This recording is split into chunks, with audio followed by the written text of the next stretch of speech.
దేవుని వాక్యం ధ్యానిస్తాం. ప్రకటన గ్రంథం 6వ అధ్యాయం 7-8 వచనంలో మనం ధ్యానించబోతున్నాం. మనం తరచుగా ధ్యానిస్తున్నట్లుగా 7వ వచనం 8వ వచనం ధ్యానించబోతున్నాం. నేను ఇంగ్లీష్లో చదివిన తర్వాత మీరు తెలుగులో చదవండి. When the Lamb broke the fourth seal, I heard the voice of the fourth living creature saying, Come.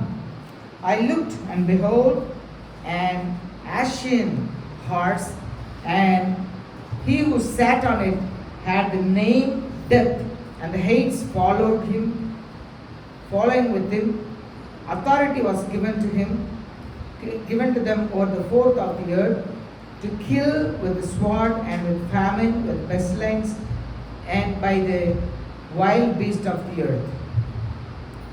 ఆయన 4వ ముద్రను విప్పినప్పుడు రమ్ము అని 4వ జీవి చెప్పుట వింటిని. అప్పుడు నేను చూడగా, ఇదిగో పాండుర వర్ణము గల ఒక గుర్రము కనబడెను. దాని మీద కూర్చున్న వాని పేరు మృత్యువు. పాతాళ లోకము వానిని వెంబడించెను. ఖడ్గము వలనను కరువు వలనను మరణము వలనను భూమిలో నుండి క్రూర మృగముల వలనను భూ నివాసులను చంపుటకు భూమి యొక్క 4వ భాగము పైన అధికారం వానికి ఇయ్యబడింది. ఇక్కడ మనం చూస్తున్నాము పాండుర వర్ణం అంటే అది బూడిద లాంటి కలర్ కదా, అవునండి. పేల్ హార్స్, బూడిద లాంటి కలర్. దాని మీద ఒక దూతకు దేవుడు అధికారం ఇచ్చారు. ఏ అధికారం ఇచ్చారంటే మనం చూస్తున్నాము, ఆయన దగ్గర మరణం ఉందంట. మరణం అనే అధికారాన్ని ఇచ్చి ఉన్నారు. ఆయన వెంబడి హెయిట్, నరకం అనగా పాపులందరూ కూడా వెళ్ళే నరకం కూడా ఆయనకు అధికారంగా ఇవ్వబడిందంట. అనగా చంపి నరకంలో పడేటకు ఆయనకు అధికారం ఇవ్వబడిందంట. ఆయనకి ఈ ప్రపంచంలో 4లో 1 భాగంని నశింప చేయుటకు, మానవుల్ని చంపుటకు ఆయనకు అధికారం ఇవ్వబడి ఉంది అని చెప్పి రాయబడి ఉంది. అయితే మరణం ఎక్కడ నుండి వచ్చిందని మనం చూస్తే, మరణం సాతానుడు తీసుకొచ్చాడు. దేవుడు ఆదాము అవ్వని సృష్టించినప్పుడు ఆయన పోలికలో వారు ఉండాలని, ఈ భూలోకముని వారు శాసించాలని ఆశపడ్డారు. కానీ ఎప్పుడైతే వాళ్ళు దేవునికి అవిధేయత చూపించారో వాళ్ళలో మరణం ప్రవేశించింది. దేవుడు సృష్టించినప్పుడు వారు యుగయుగములు దేవుడు వలె నివసించేటట్లుగానే వారు చేశారు. కానీ యుగయుగములు వారు జీవించాలంటే వాళ్ళకు మరలా ఒక అధికారం ఇవ్వబడాలి. దానికి దేవుడు ఒక శోధన ఉంచారు. ఈ తోటలో ఉన్న చెట్టు ఫలములు అంతా తినవచ్చు, కానీ తోట మధ్యలో ఉన్న ఫలానా చెట్టు ఫలంని తినవద్దు అన్నాడు. ఎందుకంటే తోట మధ్యలో 2 చెట్టు ఫలం ఉందని చెప్పి మనం ఆది కాండంలో చదువుతున్నాం. ఒకటి మరణంను ఇచ్చే చెట్టు, ఇంకా ఒకటి జీవవృక్ష చెట్టు. 2 కూడా తోట మధ్యలోనే ఉంది. కనుక దేవుడు ఖచ్చితంగా చేయి చాపి ఆ చెట్టు ఫలంని మీరు తినవద్దని చెప్పి ఉంటారు. ఎందుకు అంటే పేరు చెప్పి ఒకవేళ మరణం ఇచ్చే చెట్టుని చెప్పి ఉంటే వాళ్ళకి అర్థం చేసుకునే ఉండేవారే. కనుక ఈ తోటంలో ఉన్న చెట్టు ఫలం అంతా తినవచ్చు, కానీ తోట మధ్యలో ఉన్న ఆ చెట్టు ఫలంని తినవద్దు అని చెప్పి దేవుడు చెప్పారు. దేవుడు ప్రతిదినము కూడా ఆదాము అవ్వతో మాట్లాడుతూ ఉన్నారు. కానీ సాతానుడు ఒకే ఒక రోజు ఒకే ఒక పర్యాయం వచ్చి కొద్దిసేపు మాట్లాడాడు. సాతానుడు మాటనే నమ్మాడు. అవునా? ప్రతిరోజు దేవుడు చల్లని పొట్టలో వచ్చి మాట్లాడతారంట. దేవుడి మాటనే నమ్మల. ఈనాడు మనుషులు ఎలా ఉన్నారంటే, ప్రేమించి అన్నీ చేస్తున్న ఇంట్లో ఉన్న మాటలు మనిషి మాట నమ్మరు, గౌరవించరు. యేసు అదే చెప్పారు, ఒక ప్రవక్తకు ఇంట్లో సొంత ఊర్లో విలువ ఉండదు అన్నారు. యేసయ్య ప్రతిదినం కూడా మాట్లాడుతుంటే ఆయనకు విలువ లేకపోయింది. ఎక్కడో నుండి వచ్చిన సాతానుడు ఒక్కరోజు ఒక క్షణం వచ్చి మాట్లాడితే ఆయన మాటను నమ్మి మరణంను తెచ్చుకున్నారు. 2 రకమైన మరణంను తెచ్చుకున్నారు. ఒకటి ఆత్మీయ మరణమైన మరణంను తీసుకొచ్చారు, ఇంకా ఒకటి శారీరకమైన మరణంను కూడా ఆదాము అవ్వ తెచ్చుకున్నారు. ఇప్పుడు ఈ మరణముని జయించాలంటే ఇంకా ఒక మరణం కావాలి. కనుకనే యేసయ్య ఈ మరణంని జయించుటకు ఈ లోకమునకు దేవుడు ఆయన మానవుడిగా జన్మించారు. ఈనాడు మన ఫాదర్స్ ఏం చెప్తున్నా, పాస్టర్ గారు ఒక మాట చెప్పారు, ఒక సంతతి అని చెప్పి ఒక వంశం అని ఉండాలంటే అది తండ్రి వల్లనే సాధ్యం అని చెప్పారు. కానీ యేసయ్య ఈ లోకంలోకి ఎలా వచ్చారంటే ఒక మానవుని, ఒక పురుషుని సహాయం లేకుండా ఒక కన్య గర్భంలో వచ్చి ఉద్భవించి జన్మించారు. అది దేవుడు కనుక ఆయనే తన్ను తాను ఒక పిండముగా మార్చుకొని ఆ మరియ గర్భంలో ప్రవేశించాడు. దేవుడు సర్వశక్తి కలిగిన దేవుడు. బైబిల్ చెప్తుంది ఆకాశమైన సింహాసనం, భూమి ఆయన పాదపీఠం. అలాంటి అంత గొప్ప దేవుడు తన్ను తాను ఒక చిన్న చిన్న పిండముగా చేసుకొని మరియ గర్భంలో ప్రవేశించారండి. వాస్తవంలో ఒక స్త్రీ పురుషుడు కలిసినప్పుడు ఎన్నో దాంట్లో స్పామ్లో ఎన్నో జీవం ఉంటుంది, దాంట్లో ఒక్క జీవం ప్రవేశిస్తుంది. అది ఎంత చిన్నగా ఉంటుందో అంత గొప్ప దేవుడు తన్ను తాను అంత చిన్నగా చేసుకొని ఉద్భవించారు. అయితే ఇక్కడ మనం తెలుసుకోవాల్సిన సత్యం ఏంటంటే ఆ దేవుడు ఈ లోకంలో మరియ గర్భంలో వచ్చి పిండముగా వచ్చి ఉద్భవించుటకు కారణం ఏంటంటే ఈ మరణంని ఆయన మరణంతో గెలుచుటకు ఆయన మరణించారు. ఆత్మీయంగా మరణించారు, శారీరకంగా మరణించారు. ఆత్మీయంగా యేసు ఎప్పుడు మరణించారు? సిలువ మీద మరణించారు. ఎప్పుడు సిలువ మీద మరణించారు? తండ్రికి యేసయ్యకు మధ్యలో ఒక ఎడబాటు, ఆయన లోకం చేసిన పాపములన్నింటినీ ఆయన మీద మోసుకున్నప్పుడు తండ్రి దగ్గర ఉన్న ఎడబాటుని, నరకం ఎంత భయంకరమైనదని అనుభవించారు. 3 గంటలు అనుభవించారు. ఒక ఆత్మీయ ఎడబాటుని, ఆత్మీయ మరణంని, శారీరక మరణంని యేసయ్య మీ కొరకు నా కొరకు అనుభవించి ఆ మరణముని జయించారు. ఆ మరణముని జయించారు. నాకు ఒక అద్భుతమైన ఒక సత్యం బైబిల్లో యేసు ఏం చెప్పారంటే, ప్రాణంని పెట్టుటకును మరలా తీయటకును నాకు అధికారం ఉంది అన్నారు. కానీ యేసు సిలువ మీద ఏం చేశారు? ప్రాణంని తండ్రి చేతిలో పెట్టారు. అపోస్తలుల గ్రంథం 2వ అధ్యాయం మనం చదువుతున్నాము, దేవుడు ఆయన లేపెను అని చెప్పి ఉంటారు. యేసయ్య తను తాను లెగలేదంట, దేవుడు లేపనట. అంతగా అధికారం ఉన్నా కూడా తండ్రి చేతికి అప్పగించారు. అదే మన అననీయ, మిజాయేల్, అజరియా వాళ్ళ జీవితంలో, దానియేలు జీవితంలో, యోసేపు జీవితంలో, అబ్రహాం జీవితంలో ఇదంతా అదే చూస్తున్నాం. అబ్రహాం ఏం చెప్తారు? పని వాళ్ళు అడిగినప్పుడు బహుశా ఉదయకాలం లేచి ఇంటి నుండి బయలుదేరినప్పుడు సేరా అడిగి ఉంటుంది, ఏమండి ఇంత ఉదయకాలం పిల్లోడిని తీసుకొని ఎక్కడ వెళ్తున్నారండి అని అడిగి ఉంటే ఏం చెప్పి, మేము తిరిగి వస్తాం, మేము బలి ఇచ్చి దేవుడు బలి ఇవ్వమన్నారు, తిరిగి వస్తాం అని చెప్పి ఉంటారు. అక్కడ కొండ దగ్గర వెళ్ళిన తర్వాత పని వాళ్ళు అడుగుతున్నారు. పని వాళ్ళ దగ్గర ఏం చెప్పి వెళ్తున్నారు? మేము తిరిగి వస్తాం. అవునా? తిరిగి వస్తాం. దేవుడు ఆయన మాటను నిలబెట్టారు. సేరా అడిగిన విషయం అక్కడ రాయబడలే, కానీ తప్పకుండా భార్య అడిగి ఉంటుంది. ఉదయకాలం ఎక్కడండి పని వాళ్ళని, ఏంటంటే ఊరికనే వెళ్ళలేదంట, కట్టిలు అంతా తీసుకొని వెళ్తున్నారంట.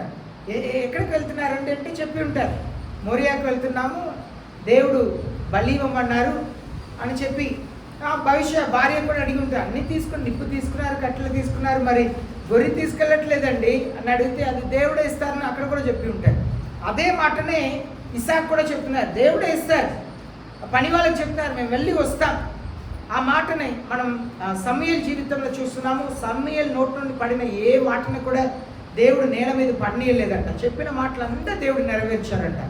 బహుశా అబ్రహాం తిరిగి వస్తాం అని చెప్పిన ఒక్క మాటని దేవుడు నెరవేర్చారు.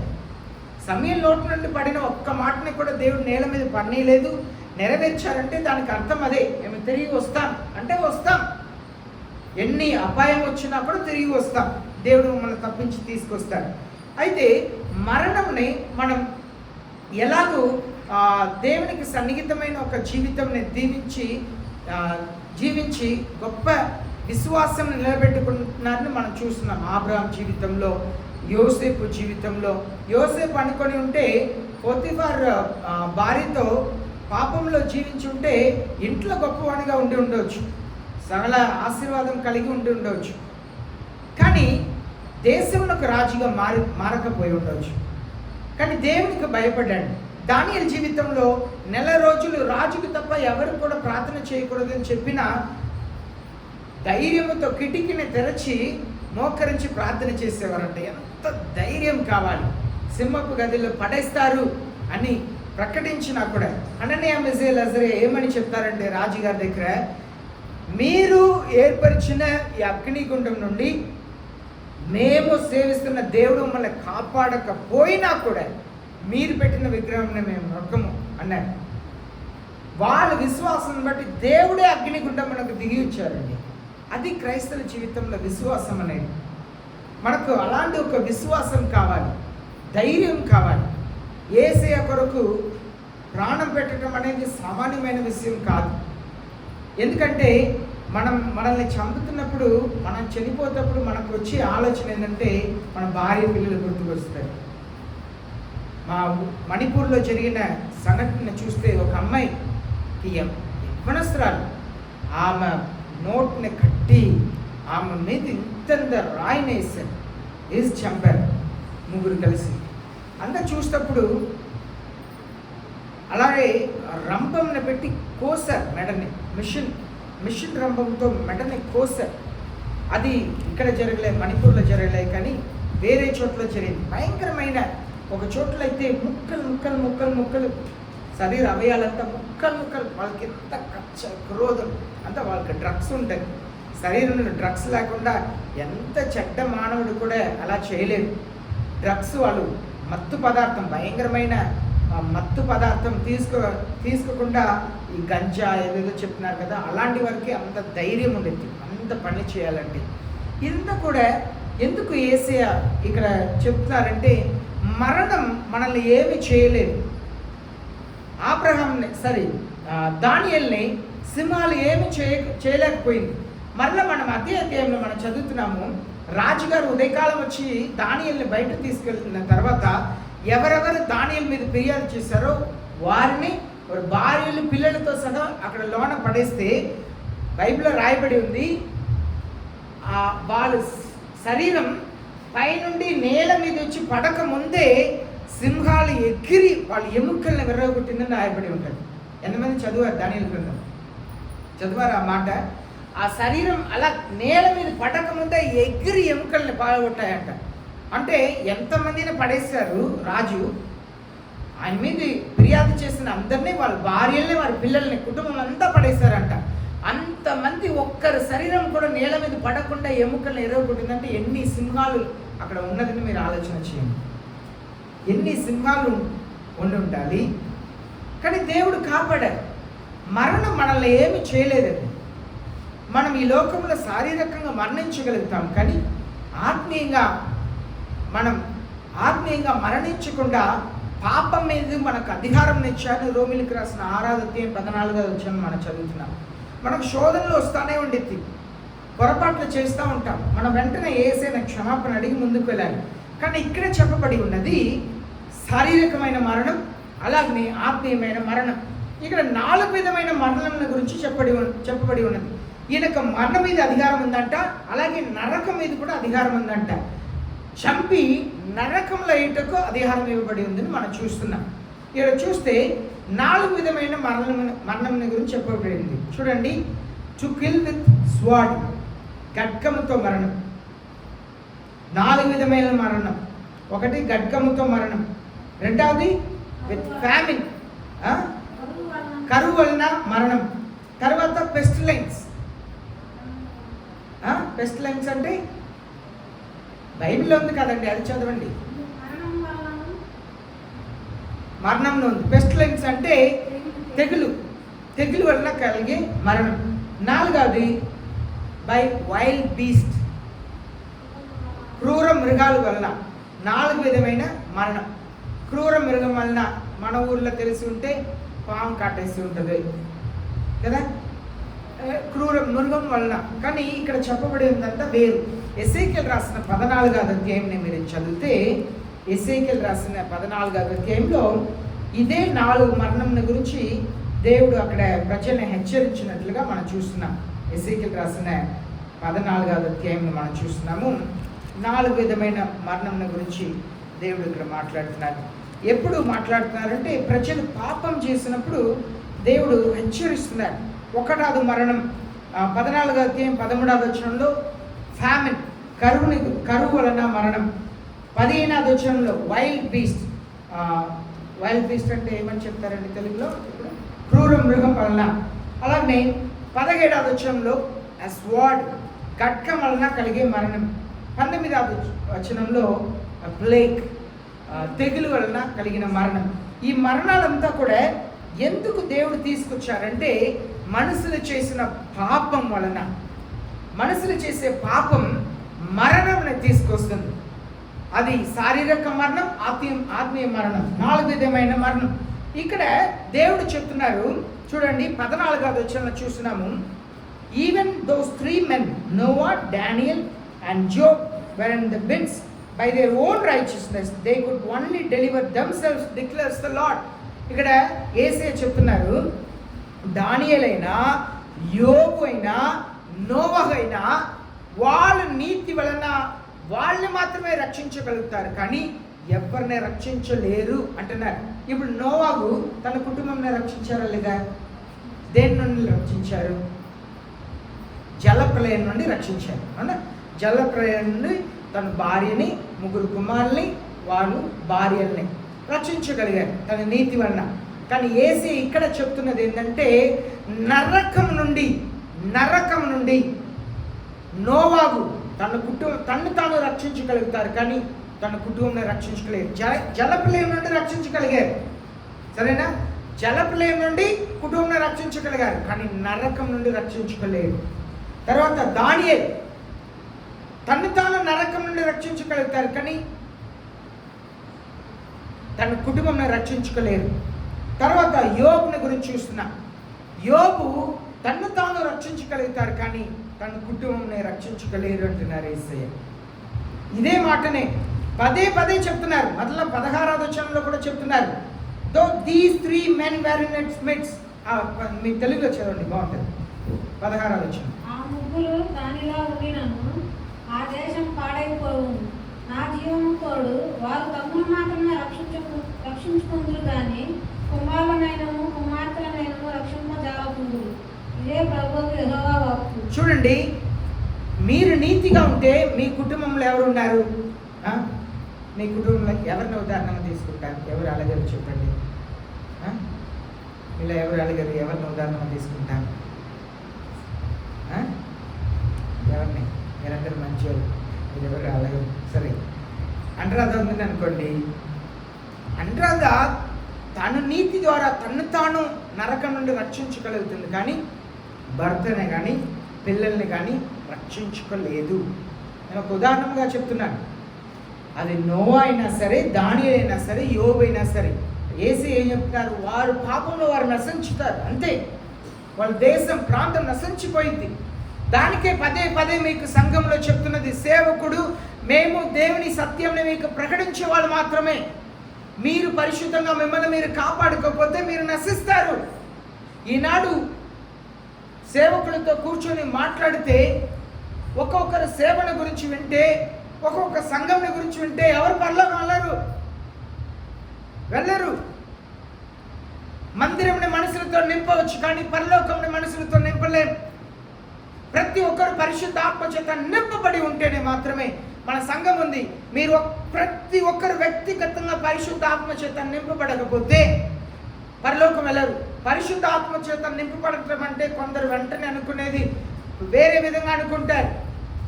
పరిశుద్ధ ఆత్మ చేత నింపబడటం అంటే మన మానవులుగా శోధనలు వస్తాయి, కోపములు వస్తాయి, కక్షలు వస్తాయి. అసలు కోపమే లేక కూర్చున్నాడంటే ఏదో సమస్య అర్థం. అందరికీ, పురుషులైనా స్త్రీలైనా పిల్లలైనా, అన్ని మనకున్న దేవుడు ఇచ్చిన ఆ ఫీలింగ్స్ అంతా కూడా పనిచేయాలి వాస్తవంలో. కనుక మన జీవితంలో మనం పరిశుద్ధ ఆత్మకు ఆలయముగా ఉంటేనే మాత్రమే మనల్ని మనం రక్షించగలుగుతాం.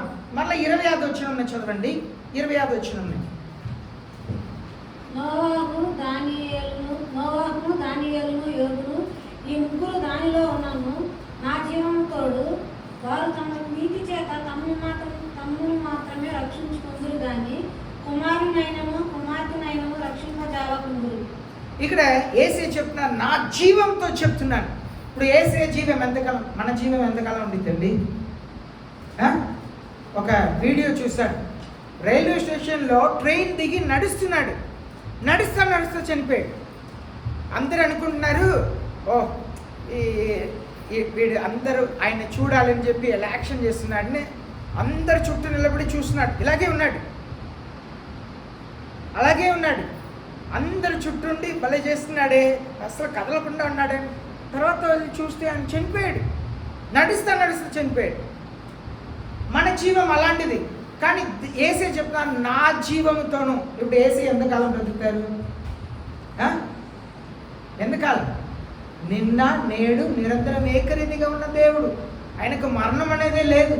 మరణం ఆయన ఏమి చేయలేదు. దానికే కొరింథీ పత్రికలో మనం చదువుతున్నాం, మరణమా నీ ముల్లెక్కడే. మరణం యేసే అని ఏమి చేయలేదు. యేసే చెప్తున్నాను, నా జీవంతో చెప్తున్నాను. ఎవరెవరు వారు నీతితోనే రక్షించబడతారు, కానీ ఎవరిని రక్షించుకోలేరు. ఫాస్ట్గా ఆత్మీయంగా ఉన్నారని అనుకోండి, నాకు అంత భయభక్తి లేకపోతే, నా భార్య నన్ను ఎంత ప్రేమించినా, నా కొరకు ఎంత కన్నీళ్ళు కార్చి ప్రార్థన చేసినా నేను రక్షించబడలేను. రక్షించబడటం అంటే ఈ లోకరీతిగా సంఘంలో ఉన్న రక్షించడం గురించి నేను చెప్పట్లే, పరలోకం వెళ్ళలేను అని చెప్తున్నాను.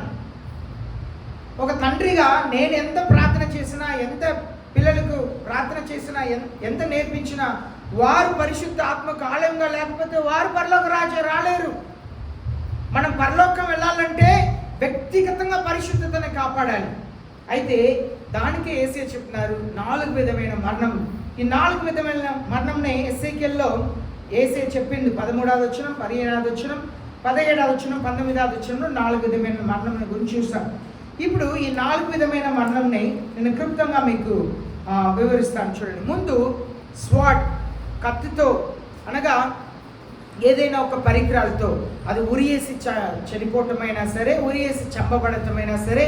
అమెరికా దేశంలో ఉరియేసి చంపరు. వాళ్ళు ఎలా చంపుతారంటే ఎలక్ట్రిక్యూషన్ అంటారు. ఎలక్ట్రిక్యూషన్ అంటే ఒక చైర్లో కూర్చోబెట్టి కాళ్ళని చేతిని కట్టేస్తారు, కరెంట్ని ఆన్ చేస్తారు. కరెంట్ షాక్తో వాళ్ళని చంపుతారు. ఎలక్ట్రిక్యూషన్ అంటారు. అలా వాళ్ళని చంపుతారు. ఇప్పుడు అరబ్ దేశంకి వెళ్ళారని అనుకోండి, అలా మోకాళ్ళ మీద పెట్టి తలని నరికి చంపుతారు. అలా మన భారతదేశంలో ఎలా చంపుతారు? ప్రభుత్వం ఉరియేసి చంపుతారు. అలా ఒక్కొక్క దేశంలో, కొన్ని దేశంలో తల మీద, ఇప్పుడు నార్త్ కొరియా వెళ్తే తలని షూట్ చేసి చంపుతారు. అలా ఒక్కొక్క దేశంలో ఒక్కొక్క రకమైన మరణాలు ఉండిద్ది. ఇప్పుడు ఆఫ్రికా దేశం వెళితే అడవిల చెట్టు కట్టేస్తారంట. ఎర్ర చీమలు వచ్చి అలా తిని వాళ్ళని నొప్పితో, భయంకరమైన వేదనతో మరణిస్తారంట. అలా రకరకాల పనిష్మెంట్ ఉండిద్ది. అయితే ఇదంతా పరికరాలతో ఈనాడు షూట్ చేసి చంపుతున్నారు. ఎంత భయంకరమైన యుద్ధం జరుగుతుంది. మనం ప్రశాంతంగా ఇక్కడ మనం కూర్చున్నాం. ఇప్పుడు కొంచెం యుద్ధ వాతావరణం తగ్గింది. మనం అనుకున్నాము భయంకరమైన కరువు వస్తుందని చెప్పాము. నిన్న రాత్రి నేను న్యూస్ని విన్నాను, పనామా కాల్వలో నౌకలు ప్రయాణం చేయటం అనుమతించారు. ఒక రోజుకు 30 నౌకలు, 30 షిప్స్ క్రాస్ చేసి వెళ్ళవచ్చు. అలా జరిగితే కొంచెం మనకు కరువు తగ్గటానికి అవకాశం ఉంది. నిన్న రాత్రి ఆ న్యూస్ని నేను విన్నాను. పనామా కాల్వలో 30 షిప్స్ పంపిస్తున్నారు. ఎందుకంటే ఇప్పుడు ఇంగ్లాండ్లోనే కదా G7 20 ఏదో మీటింగ్ జరుగుతుంది కనుక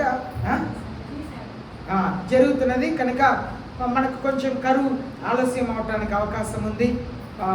ఎందుకంటే వ్యాపారం అదంతా కూడా పెరిగితే రోజుకు 30 పంపిస్తున్నారు. అది నార్మల్ అయిపోతే మరలా మనకు అందుబాటులో అన్నీ వచ్చింది. ఈ ధరలంతా కొంచెం తగ్గటానికి అవకాశం ఉంది. అయితే ఇక్కడ మనం చూస్తున్నాము, యుద్ధముల వల్ల చాలామంది మరణిస్తున్నారు. భయంకరమైన యుద్ధముల వల్ల మరణిస్తున్నారు. అదే సమయంలో యుద్ధముతో పాటు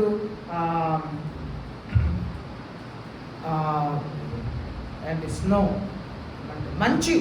మంచులో చాలామంది చనిపోతున్నారు. అలాగే సునామీలో చాలామంది చనిపోయారు. ఇలా చాలా విధమైన మరణం గురించి మనం చూస్తున్నాం. అయితే ఇదంతా కూడా ఫస్ట్ మరణం. రెండవది మరణం దేని గురించి చెప్పబడిందంటే కరువుని గురించి చెప్పబడింది.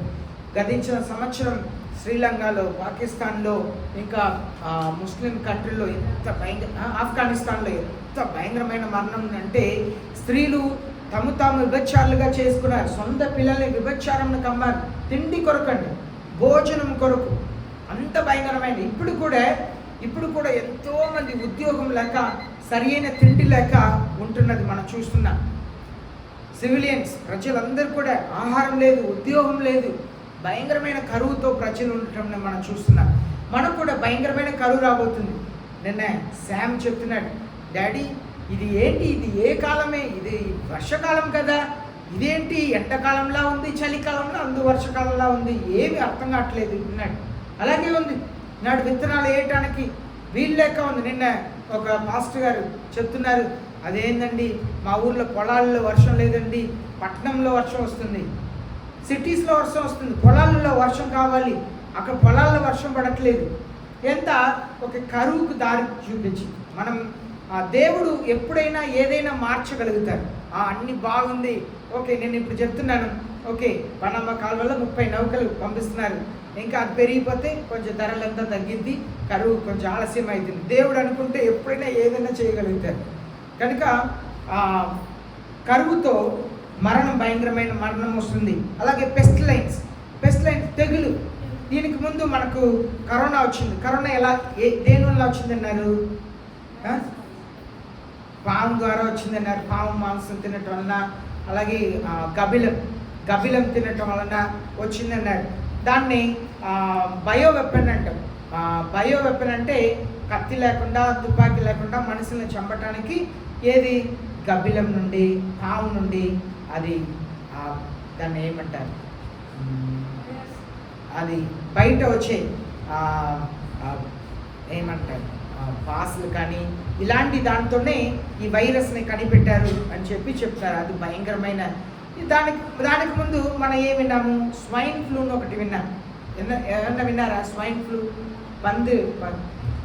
పంది జ్వరం చెప్పి విన్నాం. స్వైన్ ఫ్లూను విన్నాం. పంది నుండి వచ్చిన జ్వరం అది. ఇదంతా కూడా మనం చూస్తున్నాం కదా. ఇదంతా పెస్టిలైన్స్, ఇదంతా బయోవార్ భయంకరమైన తెగుల్ని పుట్టుకొస్తుంది. తర్వాత వైల్డ్ బీస్ట్ తెలుగులో ఏమన్నారండి? క్రూర మృగమే మనకి ఇప్పుడు ఒక భయంకరమైన ఒక పెస్టిలైన్స్ రాబోతుంది, ఒక తెగులు రాబోతుంది. ఆ తెగులు కరోనా కంటే 20 రెట్లు భయంకరంగా ఉంటుందంట. కరోనా కంటే 20 రెట్లు భయంకరంగా ఉంటుందంట ఆ తెగులు పేరు ఏంటంటే బర్డ్ ఫ్లూ అంటే పక్షుల నుండి వచ్చిన జ్వరం. పక్షులు ఎంత కూడా మృగాల నుండి, జంతువుల నుండి వచ్చే ఈ బయో వెపన్, ఈ దాన్ని ఏమంటారంటే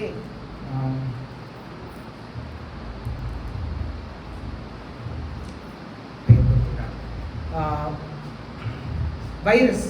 ఈ వైరస్ని ఇప్పుడు కంప్యూటర్లో కానీ మొబైల్ ఫోన్లో కానీ వైరస్ వచ్చింది. వైరస్ ఎక్కడి నుండి వచ్చింది? ఎవరో ఆ వైరస్ని క్రియేట్ చేస్తారు.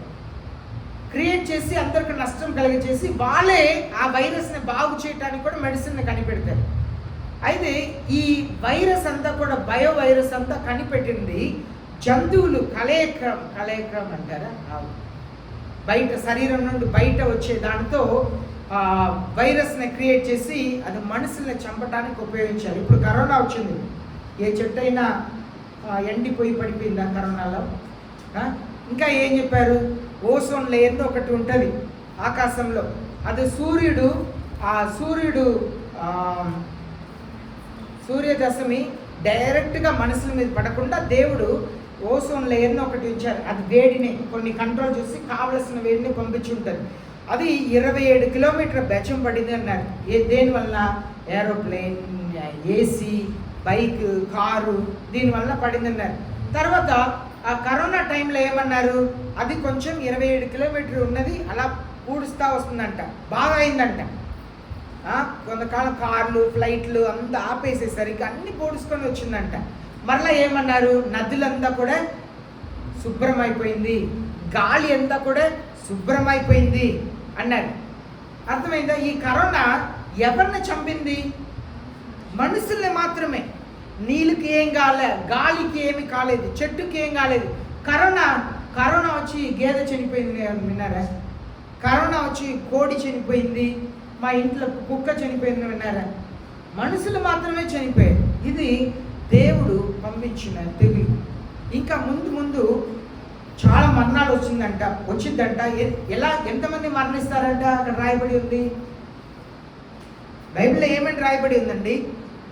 చదువుకున్న పిల్లలు బైబిల్ చదువు.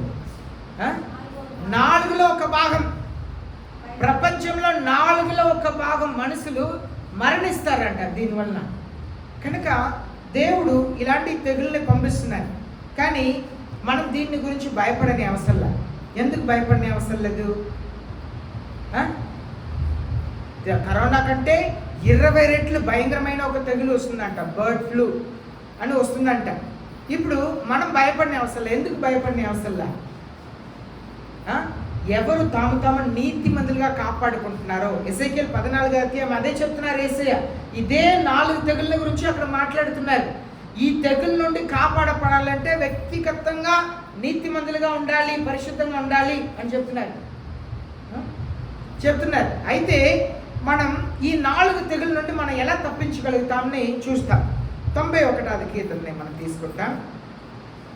91వ కీర్తనలో దేవుని పిల్లలు ఈ 4 తెగుల్ని నుండి ఎలా తప్పించబడతామని రాయబడి ఉంది. చూడండి, 91వ కీర్తన 5వ వచనం, 6వ వచనం, 7వ వచనం చదువుతాం. రాత్రి వేళ కలిగిన భయమునకైనను. ఎప్పుడు అంటే రాత్రి వేళ కలిగిన భయం అంటే రాత్రియే కలుగుతుందని అర్థం కాదు దానికి. రాత్రి మనం ఏం చేస్తామండి? ప్రశాంతంగా నిద్రపోతాం. అంటే మనకు తెలియకుండా వచ్చే మరణం. తర్వాత పగటి వేళ కలిగే బాణమునకైనను అంటే మనకు వచ్చే ఇలాంటి పెస్టిలైన్స్, తెగులు, ఇదంతా మనం ఎక్కడ కూడా దాయలేదు, ఏమీ చేయలేం. కరోనా వచ్చినప్పుడు ఎవరైనా ఏదైనా చేయగలుగుతారా? డాక్టర్స్ ఏదైనా చేయగలిగారా? లేదు. తర్వాత చీకట్లో సంచరించే తెగులుకైనను, మధ్యాహ్నం పాడు చేయే రోగమునకైనను మీరు భయపడకుందు. నీ పక్కన 1000 మంది పడినను, నీ కుడి పక్కన 10,000 మంది కూలినను అపాయం నీ యొద్దకు రాదు. నీ కళ్ళులారా చూస్తుండగా భక్తిహీనులకు ప్రతిఫలం కలుగును. చాలు. ఇక్కడ మనం చూస్తున్నాము యేసయ్య తన పిల్లలకు వాగ్దానం ఇస్తున్నారు. వచ్చింది ఈ 4 మరణాలు వస్తాయి భూమిలో. 4లో సింపుల్గా మీకు అర్థమయ్యేటట్లుగా చెప్పాలంటే, ఊర్లో 400 మంది ఉంటే 100 మంది చనిపోతారని అర్థం.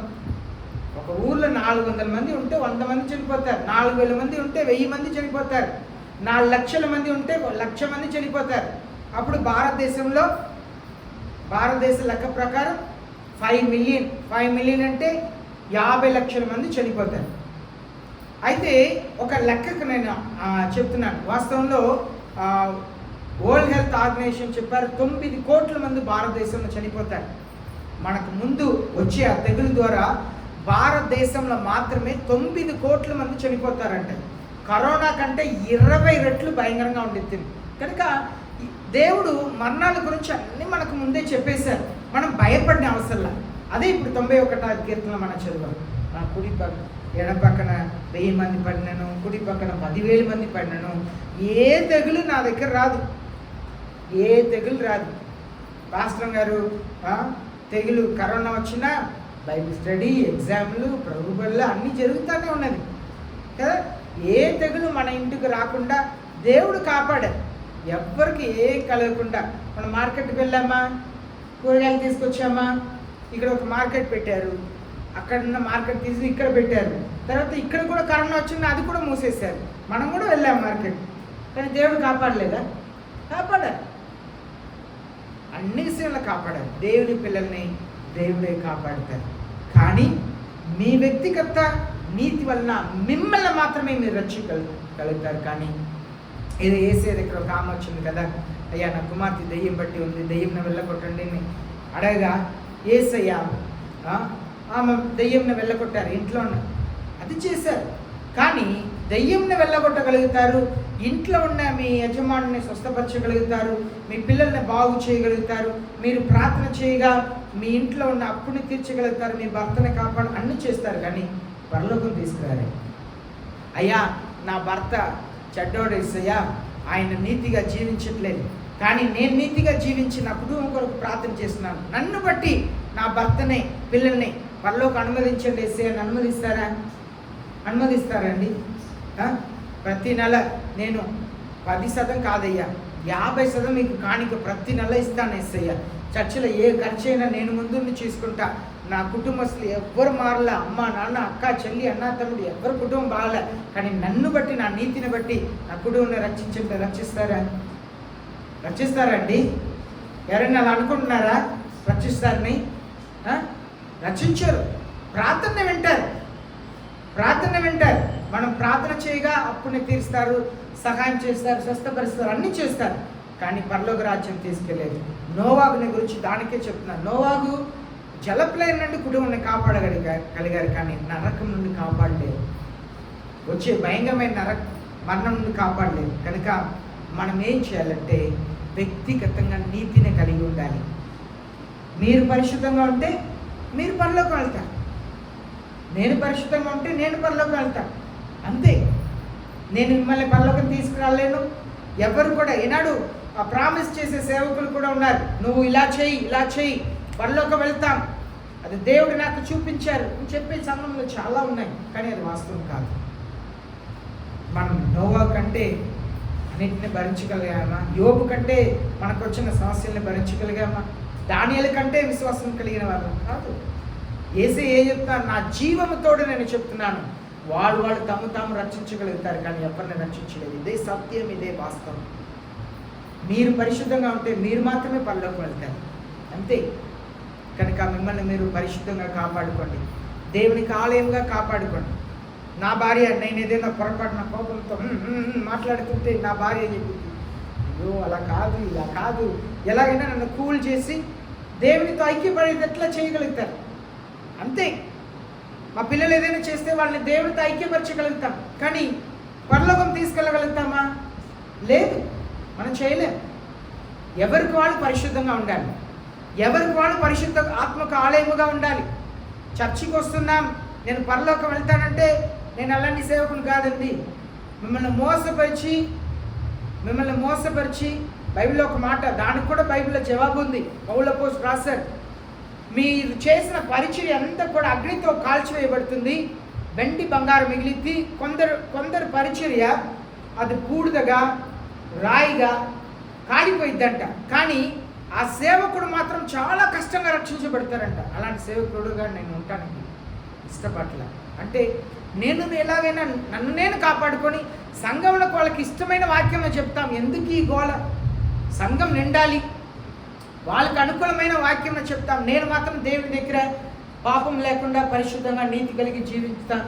సంఘం సత్యంని బోధిస్తే వినట్లే, సత్యంని బోధిస్తే మాట వినట్లే, వాళ్ళకి అనుకూలంగా చెప్తాం అని నన్ను మాత్రం రక్షించుకుంటే చాలుని చేయటానికి ఇష్టపడలేదు. దేవుడు నన్ను అంగీకరించాలి, నా వాక్యంని అంగీకరించాలి. రేపటి దినం పరలోక రాజ్యంలో యేసయ్య the Christian church Ramraj Nagar అని చెప్పి పిలిస్తే వచ్చి సేవకురాలు నా పిల్లలు అందరూ నిలబెట్టమే కాక సంఘం అంతా కూడా, సంఘంని పిలిస్తే అందరూ వచ్చి మేమంతా ఆ సంఘస్థలమయ్యా అని చెప్పి వచ్చి నిలబడాలి పరలోకంలో. అక్కడ వెనక్కి తిరిగి చూస్తే ఆమె లేరు, ఈమె లేరు, ఆయన లేరు అనే పరిస్థితికి ఉండకూడదు. ఇదే వాస్తవం, ఇదే సత్యం జరగబోతుంది. కనుక మిమ్మల్ని మీరు జాగ్రత్తగా కాపాడుకోండి. మనకు ముందుగా ఉన్న నీతిమంతులు అందరూ కూడా అన్ని కష్టములు పడిన వాళ్ళు. అలాగే అదే సమయంలో చర్చికే రాలేక మంచం మీదే పడి ఉన్నారని అనుకోండి, వాళ్ళందరూ దేవునికి ఇష్టం లేని వారు, దేవుడు వాళ్ళ మీద కోపంతో అలా చేశారు, దానికే వీళ్ళు బ్రతికిలా అయిపోయింది అనుకోవాకండి. బైబిల్లో దానికి కూడా యేసే ఉదాహరణ చెప్పారు. ఎవరు? ఎప్పుడు నేను చెప్తా ఉంటా, లాజరు. ఆయన అదే చోట్ల పడి ఉన్నారు, శరీరం అంతా రోగం అంట, కుక్కలు వచ్చి నాకి లేదంట, కానీ దేవదూతలు వచ్చి ఎత్తుకొని వెళ్ళారంట. కనుక నేను బాగున్నా, ఆరోగ్యంగా ఉన్నా, నాకు ఏ రోగం లేదు అని అనుకొని మంచం మీద పడి ఉన్న వాళ్ళని, రోగంలో ఉన్న వాళ్ళని చూసి ఏదో చేసి ఉన్నాడు దానికే దేవుడు ఇచ్చారు అనుకోవద్దు. అర్థమవుతుందా? కనుక మనం వ్యక్తిగతంగా రోగం దేవుడికి సమస్యే లేదు. పరిశుద్ధాత్మ దేవుడు శరీరంలో ఉన్న రోగంలో రుగ్మతల్ని లెక్క చేయరు. ఆయన పరిశుద్ధమైన మనసుని మాత్రమే లెక్క చేసే దేవుడు. కనుక పరిశుద్ధంగా జీవిస్తాం. దేవుని పిల్లలు మళ్ళా నాకు ఇవ్వబడిన పని, ఏసయ్య వస్తున్నారు, ఏసయ్య రాకడ కొరకు సిద్ధపడతాం. మనం మానవులంగా ఒక్కొక్కసారి పొరపాటు చేయవచ్చు, పాపం చేయవచ్చు. వెంటనే ఏసయ్యని క్షమాపణ అడిగి, అయ్యా నా కళ్ళుతో, నా మనసుతో, నా హృదయంతో పాపం చేస్తాను, నన్ను క్షమించండి. పాపంను చెప్పినప్పుడు వెంటనే మీ మనసుని విభచారం, అది అక్కడ ఆలోచన చేయొద్దు. మన మనసులో చేసిన అది పాపమే, హృదయ ఆలోచనలు పాపమే, నోటి మాటలు పాపమే, కళ్ళుతో చెడుగా చూసినా అది పాపమే. చెడుగా అంటే అది ప్రతిసారి విభచార చూపే కాదు, ఇతరుని చిన్న చూపు చూడవచ్చు. మనం అహంకారంగా ఉండి ఇతరుని చూడవచ్చు. కొందరిని మనం పురుగులా చూడవచ్చు. ఒక వ్యక్తి అయినా అది కూడా పాపమే. అర్థమైందా? కళ్ళుతో పాపం అంటే వెంటనే అది మోహపు చూపే కాదు, రకరకాల చూపులు ఉన్నాయి. కనుక మనల్ని మనం కాపాడుకుంటాం. ఈ లోకంలో యేసయ్యను నమ్మిన పిల్లల్ని ఎన్నడూ కూడా వదిలిపెట్టరు. యేసయ్య ఏం చెప్పారు? మత్తయి రాసిన 6వ అధ్యాయంలో, ఈ పువ్వుల్ని చూడండి, ఇది ఎన్ని రంగులుగా ఉంది. సొలొమోను కూడా ఇలాంటి బట్టలు వేసుకోలేదు, కానీ మనం ఈనాడు వేసుకుంటున్నాం.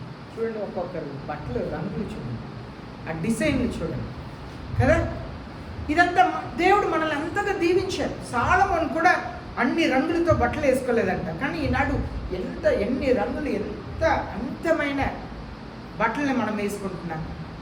యేసయ్య చెప్పారు, మీరు మొదటిగా దేవుని నీతిని, రాజ్యంను వెతకండి, ఇవి అంతా ఇవ్వబడను. అక్కడ దేని గురించి చెప్పారు? దేవుని నీతిని, రాజ్యంను వెతకండి, ఇవి అంతా ఇవ్వబడను అన్నప్పుడు ఏం చెప్పారు? ఎంత బంగారం, చైన్, ఒక మంచి ఇల్లు, దాని గురించి చెప్పారా? దేని గురించి మత్తయి 6వ అధ్యాయంలో చెప్పారు? ఏమి ధరించుకుంటాం, ఏమి తింటాం, ఏమి త్రాగుతాం, బాధపడవద్దు. మీ పరలోకపు తండ్రి అన్నిటికీ ఆకాశ పక్షులను చూడండి, పువ్వులని చూడండి, విత్తవు, కోయవు, కూర్చుకొనవు, మీ పరలోకపు తండ్రి ఇస్తున్నారు. నేను కూడా అలాగే బ్రతుకుతున్నాను. నాకు ఎప్పుడు ఏం కావాలో నా దేవుడు ఇస్తానే ఉన్నారు. నా పరలోకపు తండ్రి ఎన్నడూ చేయి విడిచిపెట్టలేదు, ఎప్పుడు ఏం కావాలో ఇస్తానే ఉన్నారు, ఇస్తానే ఉంటారు. మనం విశ్వసించాలి. దేవుని నీతిని, రాజ్యంను వెతకాలి. దేవుని నీతిని, రాజ్యాన్ని ఎలా వెతికేది? వారంలో ఆదివారం మాత్రం చర్చికి వస్తే చాలు. దేవుని నీతిని ఎలా వెతికేది? చర్చిలో వచ్చి ఊడ్సే పని కానీ ఏమి చేయని అక్కర్లేదు. దేవుని నీతిని, రాజ్యాన్ని ఎలా వెతికేది? చర్చిలో అందరు కలిసి వంట చేస్తే మన ఇంట్లో హాయిగా కూర్చుంటే చాలు. దేవుని నీతిని, రాజ్యాన్ని ఎలా వెతికేది? చర్చిలో కరెంటు బిల్ కానీ, చర్చిలో నియమాలు కానీ ఏమి చేయవద్దు. అదేనా దేవుని రాజ్యం, నీతిని వెతికేది? అదేనండి. నేను ఇప్పుడు చెప్పిన మాటలన్నా కొందరు, అవునా, అయ్యో తెలియక నేను చర్చిలో పని చేయాలనుకున్నానే. అది కాదు. దేవుని రాజ్యం, నీతిని వెతకాలంటే మీ ఇంట్లో దేవుని వాక్యంని వ్యక్తిగతంగా చదవాలి. నా దగ్గర ఒక ఫోటోని డౌన్లోడ్ చేశాను. ఒక నక్క లేచి నిలబడి, ఇలా పుల్పిట్ ఉంది, లేచి నిలబడి గొర్రెలు, అంతా గొర్రెలు ఉన్నాయి, ఈ ఒక్కసారి నన్ను గెలిపిస్తే మీ అందరికీ నేను కాపులదారిగా ఉంటాను. నక్క ఉండిద్దా గెలిపిస్తే? ఆ నక్క పుల్పిట్లో నిలబడి చెప్తుంది, ఒక్కసారి నన్ను గెలిపిస్తే మీ అందరూ కాపులదారిగా ఉంటాను. ఆ గొర్రెలంతా కూడా అవునా అని చూస్తుంది. దేవుని రాజ్యం, నీతిని వెతకాలంటే మీరు వాక్యంను చదవాలి. పాస్టర్ గారు చక్కగా వాక్యంను చదివిస్తున్నారు, మీ నోటితో చెప్పమంటున్నారు, కానీ మనం పలకట్లే. మన దేవుని వాక్యం బిగ్గరగా పలకాలి, ఇంటికి వెళ్ళి చదవాలి. ఒక అమ్మాయి వచ్చింది, అప్పుడే నిద్ర నుండి లేచాను ఒంగోలులో, అలా నిద్ర బట్టలో కూర్చున్నా. అన్నయ్య అంకుల్ నీతో మాట్లాడాలి అని చెప్పి ఆమె సమస్య అని చెప్పి ఆమె చెప్పాను. వాక్యం నీ చెవుకు వినబడేది ఎట్లా నువ్వు చదువుమా అని చెప్పాను. నీకు వినబడేది ఎట్లే చదువు. వాక్యంని మీకు మీరు చదవకపోతే మోసపోతారు. నాకు కూడా వచ్చు, మళ్ళీ కొంచెం బాగా చేయడానికి చప్పలు కొట్టించి కానీ ఇక్కడ ఎమోషనల్గా మిమ్మల్ని క్రైస్తవులుగా చేయటం కంటే మీరు అర్థం చేసుకోవాలి. నేను క్రైస్తవుడిని అంటే నేను ఎలా ఉండాలి, నా దేవుడిలా నేను మారాలంటే నేను ఎలా వినాలి, ఏది నిజముగా నా దేవుడిలా మార్చింది. కనుక వాక్యంని మీకు మీరు చదవండి. వాక్యంని మీకు మీరు చదవకపోతే మోసపోతారు. నేను ఒకటి వాక్యాన్ని బోధిస్తుంటే సాతాండు ఇంకా ఒక చెవులో ఒకటి చెప్తుంటాడు. కనుక వాక్యంని చదవండి, ప్రార్థన చేయండి, మీకు మీరు ప్రార్థన చేయండి, మీకు మీరు ప్రార్థన చేయండి, మీకు మీరు ప్రార్థన చేయండి. అది చాలా ప్రాముఖ్యం. వాక్యంని చదవాలి, మీకు మీరు ప్రార్థన చేయాలి, అప్పుడప్పుడు శోధించాలి. మా పాస్టర్ గారు నేను కార్లో అదేదో జోకులు చెప్తుంటే కొన్ని ఇష్టం లేకపోతే తప్పు అని చెప్పి వెంటనే ఇది చేస్తుంటాను. అప్పుడు నేను అనుకుంటాను, కారు దిగుతున్నాను, నిజంగా నన్ను బట్టి పరిశుద్ధ ఆత్మదేవుడు కారులో సంతోషంగా ఉన్నారా? మేము 5గురు ఉన్నాం కారులో. నేను కారు దిగుతా, నిజంగా నన్ను బట్టి పరిశుద్ధ ఆత్మదేవుడు కారులో సంతోషంగా ఉన్నారా? అయితే నేను జాగ్రత్తగా ఉన్నాను అంటే జోక్ చేస్తాం, నవ్వించేటట్లుగా మాట్లాడతాం. అది కాదు, దేవుని గాయపరిచి నోటి మాటలతో మనం పాపం చేయకుండా కాపాడుకోవాలి. కనుక నేను పాస్టర్మా అంటే పాస్టర్మా కూడా అప్పుడప్పుడు చిన్న చిన్న పొరపాటు చేస్తారు. పాస్టర్ గారు దేవుడు ఎంత దేవుడిని ఇచ్చారు నాకు పాస్టర్ గారికి అంటే వాళ్ళందరూ మనుషులే. నాకు అలాంటి భార్యని ఇచ్చారు. వీళ్ళు చాలామంది ఉన్నారు కనుక మీరు అలా ఉండాలని చెప్పి వాళ్ళని ఉదాహరణగా ఎత్తి చూపిస్తూ ఉన్నాను. అప్పుడు పరిశుద్ధ ఆత్మదేవుడు మనకే వచ్చింది, వచ్చింది కదా. పరిశుద్ధ ఆత్మదేవుడు నన్ను బట్టి సంతోషపడుతున్నారా, నా మాటలను బట్టి సంతోషపడుతున్నారా ఆలోచన చేయాలి. పరిశుద్ధ ఆత్మదేవుని ఇష్టపరచుటకు ప్రయాసపడాలి. అలాంటి జీవితం జీవించినప్పుడు మరణం గురించి మనకు భయం లేదు, తెగుళ్ళ గురించి భయం లేదు, కరువుల గురించి భయం లేదు, దేని గురించి భయం లేకుండానే చిన్నగా మనం జీవించగలుగుతాం. అప్పుడు మనకు కావలసిన ఆశీర్వాదం అంతా ఇస్తారు. తినటకు ఆహారం ఇస్తారు, త్రాగుటకు నీళ్ళు ఇస్తారు, మంచి వస్త్రం ఇస్తారు, మనకు కావలసినంతా ఇస్తారు. ఒక పాస్టర్ గారి దగ్గర వెళ్ళాము గుంటూరులో, పెద్ద పెద్ద మీటింగ్లు పెట్టే పాస్టర్ గారు. అండ్ పాస్టర్ మాట చూస్తున్నాను, నువ్వు పెద్దకి వస్తే నాకు అర్థమైంది అన్నారు. ఏంటంటే పాస్టర్ మా చెవులు ఏమి లేదు కదా, పెద్ద వయసు పెద్ద ఆయన, ముసలాయన, అలా చిన్నపిల్లల్లా మాట్లాడారు. అంటే మన విలువ మనం వేసుకుంటాం, బంగారం ఇది కాదండి మేడం. ఇది మన ఏదైనా ప్రోగ్రామ్ అంటే చక్కగా డ్రెస్ వేసుకొని బంగారంతో, మన విలువ దాని మీద కాదు. మన విలువ ఎలా తెలుసా? మంచి చీర కట్టుకున్న అలా దోపుకొని వెళ్ళి టాయిలెట్ శుభ్రం చేస్తున్నారు కదా, దేవుడు నిన్ను చూసే సంతోషపడతాడు. ఆ చీరను దోపుకొని అంట్లు కడుగుతా అన్నీ తీసుకెళ్ళి ఊడుస్తా పెడుతున్నారు కదా, దేవుడు దాన్ని చూసి సంతోషపడతాడు. మనుషులు మిమ్మల్ని దేన్ని చూసి మెచ్చుకుంటారు? మెడలు చూడు, ఆ బంగారాన్ని చూడు, చేతిలో ఉంగరంని చూడు, చెవులో చూడు. దేవుడు దానికి విలువ ఇవ్వదు. దేవుడు విలువేసేది మనం చేసే పనులు, మన తగ్గింపు. అలాంటి క్రైస్తవ జీవితాన్ని జీవించినప్పుడే మనకు మరణం గురించిన భయం లేదు. అలాంటి కృపని సంఘంలో అందరికీ దేవుడు అనుగ్రహించిన గాక. అందరూ మోకరిస్తాం, ప్రార్థించాం. అందరూ మోకరిస్తాం. మనకు దేవుని ఆశీర్వాదం కావాలి. దేవుని ఆశీర్వాదం. కోటీశ్వరులు కరోనా వచ్చినప్పుడు సిలిండర్కి ఎన్ని లక్షలైనా ఇస్తారు. ఒక పాస్టర్ మా ఇక్కడ వచ్చి ఇదే పుల్పిట్లో ఎలా చెప్పారు, విజయవాడలో ఒక ధనవంతురాలు, నా భర్తని నువ్వు కాపాడితే ఆయన ఎంత ఎత్తో అంత ఎత్తు 2000 రూపాయలు నేను ఇస్తాను చెప్పిందంట. నా భర్త ఎంత ఎత్తు అంత ఎత్తు నేను 2000 రూపాయలు కట్టలు ఇస్తాను చెప్పిందంట. కాపాడగలిగారా? లేరండి. మనకు కావలసింది దేవుడు ఇవ్వగలుగుతారు. మంచి గాలి, కడుపు నిండా ఆహారం, మంచి నీళ్ళు, మంచి వస్త్రాలు వేసే ఇస్తారు. కనుక మిమ్మల్ని మీరు ఒకసారి ఆలోచన చేయాలి. ఎలాంటి క్రైస్తవ జీవితంలో మనం జీవిస్తున్నాం? దేవునికి ఇష్టకరమైన జీవితంలో జీవిస్తున్నామా? దేవునికి ఇష్టకరమైన జీవితంలో జీవిస్తున్నామా? పరిశుద్ధమైన మంచి జీవితంలో జీవిస్తున్నామా? ఆలోచన చేయండి. దేవుని సన్నిధిలో ప్రార్థన చేయండి. మనకు కావాల్సినంత ఇస్తారండి. మనుషులే మన బంగారాన్ని చూసి చెవులో, మెడలో, చేతిలో బంగారాన్ని చూసి మెచ్చుకునేదండి. మన దేవుడు హృదయ శుద్ధిని చూసి మెచ్చుకునే దేవుడు. హృదయంలో ఎంత పరిశుద్ధత ఉందని చూసి మనల్ని బట్టి సంతోషపడే దేవుడు. మిమ్మల్ని మీరు సమర్పించుకోండి. యేసయ్య దగ్గర పాప క్షమాపణ అడగండి. యేసయ్య కనికరిస్తారు. మహాప్రేమ కలిగిన మా పరలోకపు తండ్రి, మీరు ఇచ్చిన గొప్ప కృపను బట్టి వందనాలు తెలియపరుస్తున్నాం. మేము ఆత్మీయమైన సంఘముగా మా సిలువను ఎత్తుకొని మీరు నడిచిన అడుగు జాడలో మేము సిలువను ఎత్తుకొని మిమ్మల్ని వెంబడించే కృపను మాకు దయచేయండి యేసయ్య. లోక ఆశలు కాదు యేసయ్య. అయ్యా, మిమ్మల్ని ఇష్టపరిచే జీవితం దయచేయండి. పరిశుద్ధాత్మ దేవుడు మమ్మల్ని బట్టి సంతోషపడేటట్లుగా మేము ఆలోచన చేయటకు, హృదయ ధ్యానం కలిగి ఉండటకు, పరిశుద్ధమైన చూపులు మాటలు కలిగి ఉండటకు సహాయం చేయండి. మేము బలహీనమైన వారం యేసయ్య. మేము మంచి వాళ్ళం కాదు, మీ శోధనలో పడిపోతున్నాం. మాకు పరిశుద్ధతను దయచేయండి. మమ్మల్ని మా పాపములను క్షమించండి యేసయ్య. మా సంఘంలో అయ్యా పాప బ్రతుకులో ఉన్నవారిని విడిపించండి. పాపం నుండి విడిపించండి. పాపపు శోధనని జయించడానికి శక్తిని దయచేయండి. మీ పరిశుద్ధ ఆత్మకు ఎల్లప్పుడూ మేము పరిశుద్ధ ఆలయముగా జీవించడానికి సహాయం చేయమని యేసయ్య పరిశుద్ధమైన నామములో ప్రార్థిస్తున్నాం పరలోకపు తండ్రి. ఆమేన్. పరలోకపు తండ్రి మనందరినీ కూడా ఆశీర్వదించును గాక. అందరూ కూడా